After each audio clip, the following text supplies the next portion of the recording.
The Frogs and the Cunning Snake.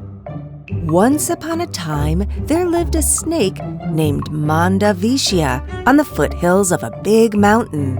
As he grew old, he became too weak to hunt for food. He thought to himself, "I must find a way to feed myself without much effort."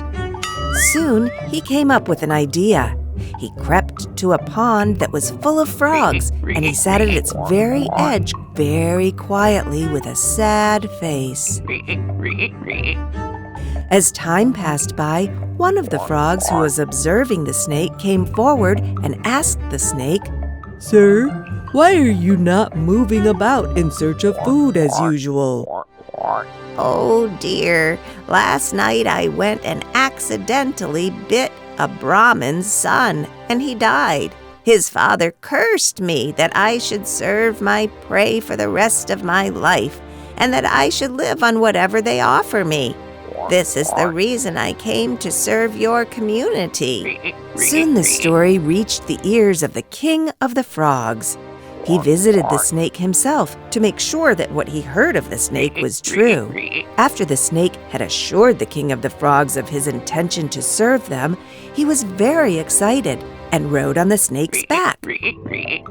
Seeing this, the rest of the frogs followed suit. This way, the snake became successful in making good company with the frogs' community.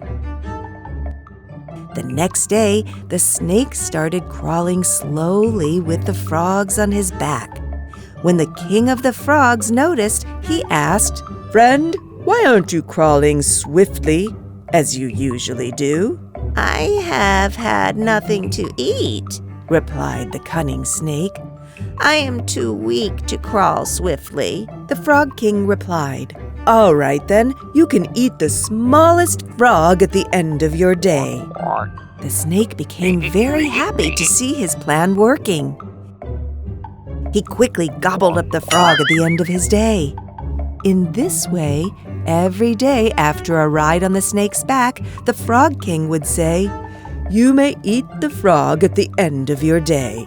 The snake would then quickly gulp it down. This continued for many days until the snake had eaten all of the frogs except the frog king himself, who seemed quite unaware of this fact. The very next day after the ride on the snake's back, the frog king uttered the words, "You may eat the frog at the end of your day." And the snake promptly turned around and gulped him down. Thus, the entire frog community had met with their tragic end on believing their cunning enemy. Thoughtlessness leads to disaster.